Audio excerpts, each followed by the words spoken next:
Today we're going to be diving into the Star Wars High Republic comics by Marvel. This comic run starts after the events of the High Republic novel, Light of the Jedi by Charles Soule. I highly recommend that you check this book out as it really sets the stage for all the events in the High Republic era, which take place a couple hundred years before the Skywalker saga.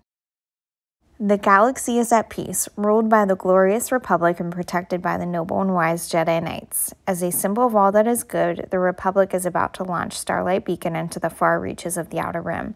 This new space station will serve as a ray of hope for all to see.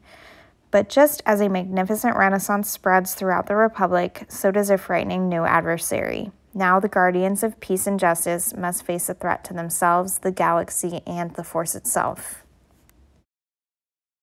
Chapter 1, Trial by Ordeal. Our journey starts on Sharadin, a system in the Republic frontier.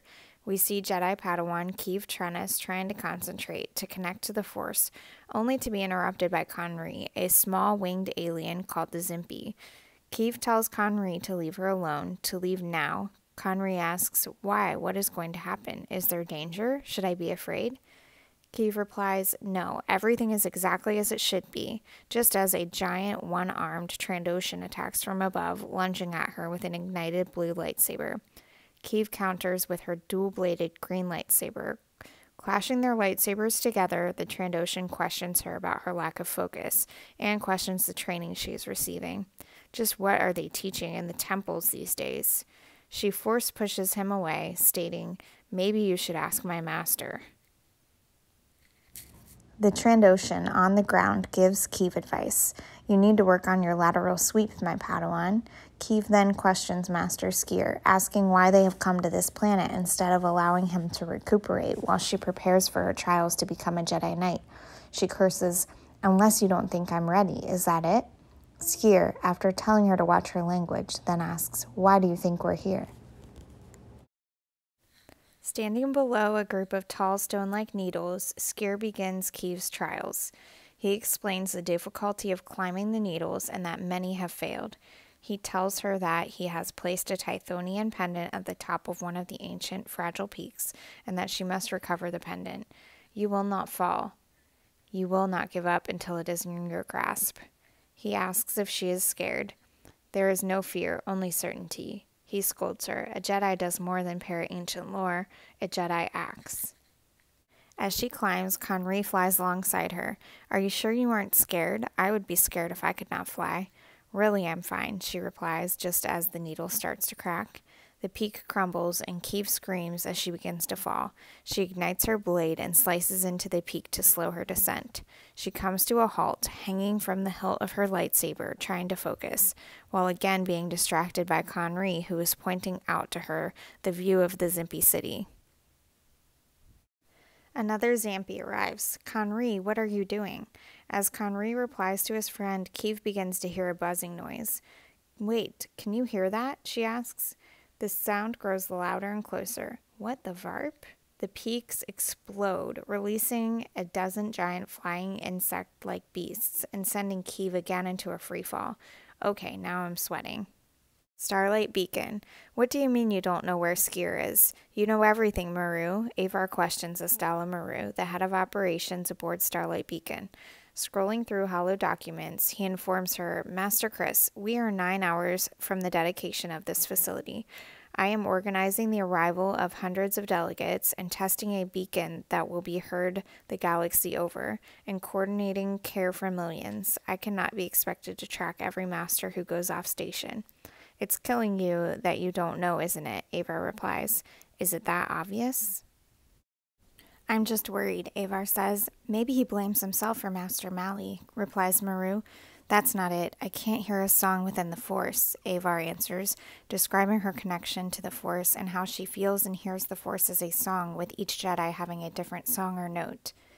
Grandmasters Yoda and Vader enter, arriving earlier than expected to meet with the Chancellor. Are you returning to the Council? Avar asks Yoda. He dismisses the idea. A different path I walk, as the Force leads. We must discuss your path, Master Kriss, Vader adds. The Council has convened, and we are offering you the beacon. The Starlight needs a marshal, and the marshal is you. Kiev, falling through the swarm of flying beasts, tells Conry that his friend Lekak cannot be helped and is already gone. She lands on one of the fallen peaks.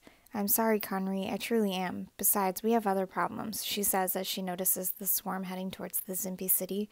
Kiev thinks to herself, and there goes my trial. What are the odds the pendant is still where Sskeer left it? I could still get it. I should still get it. Like I have a choice, she jumps into their Jedi ship, called a Vector, and races towards the city. Kiev, Sskeer yells after her. Conry complains, Kiev, look at them all. It's hopeless. There's always hope, Conry. Sometimes you just have to work for it. First things first, we need to know where these bugs came from. Using her comlink, she reaches out to Starlight Beacon. Trennis, is Sskeer with you? Maru asks. One thing at a time, a swarm of giant insects is ravaging Sharadin. He searches his database, responding, it could be the Radati, a species of star locust that migrate through the area of space once in a generation, but they instinctively avoid inhabited worlds. They're not avoiding them now. Something has changed, Kiev responds. Well, have you thought of asking them? Stand by, Kiev says as she reaches out her hand, focusing inward. Kiev, connecting with the Force, can hear them, all of them, moving as one, forward, never back, toward home, toward... No! She can see that they are moving towards Starlight Beacon. Are you all right? Conry asks as Kiev comes out of her Force vision. I was wondering the same thing, Maru echoes through her comlink. Kiev asks Master Maru how the Radati navigate. Maru responds that the belief is that they follow the magnetic pulse of a star in the next system. The Radati are following the signal being broadcast by Starlight Beacon. The signal is drawing the Radati off course. It's our fault, but we can get them back on track, Kiev tells Maru as she punches in a code on the Vector's controls. The swarm of Radati are chasing after the Vector. Conry is concerned. We have company, lots of company, he whines. Glad to hear it. Master Maru, she calls to Starlight Beacon, I've rigged the Vector to replicate the beacon signal. The Radati will follow me away from Sharadin. She flips the Vector to autopilot and jumps from the ship, which is leading out into space, towards the next star system. The swarm follows. Kiev gets to work repairing damage to the Zimpi city. Sskeer approaches her from behind. Padawan, he says sternly, you took the Vector. Where is it now? Up there somewhere, she replies. Sskeer storms off, calling to Starlight. We need transportation immediately. Kiev worries that she may be in trouble for her actions. Kiev and Sskeer arrived to Starlight Beacon just moments before the scheduled dedication of the station. Kiev follows Sskeer off the ship, apologizing for her choice to leave her trials unfinished and to save the Zimpi village instead. Sskeer heads directly to Avar Kriss, newly appointed Marshal of Starlight. Padawan Trennis, Avar welcomes her. Shocked, Kiev swears when recognizing who she is standing in front of. Stop swearing, she scolds herself. I heard what you did at Hetzel. You're cricking amazing. Seriously, just stop, she scolds herself again. Look, I know I didn't finish my trial, but the Zimpi were in danger. Maybe I could take the text again. I'll focus. Are you done? Avar asks. Kiev stops in her tracks, assuming the worst, assuming she would be kicked out of the Jedi Order. Avar's green lightsaber ignites. Kiev Trennis, by the right of the Council, by the will of the Force, I name thee Jedi, Knight of the Republic. The green blade cuts her Padawan braid. Protector of the Light, Avar finishes. The dedication ceremony of Starlight has begun. Starlight is a symbol of hope for the entire galaxy, a symbol of trust and unity, Avar announces. Kiev stands among the crowd, among the other Jedi. She doesn't feel ready to be a Knight of the Jedi Order, but she knows that Sskeer believed in her.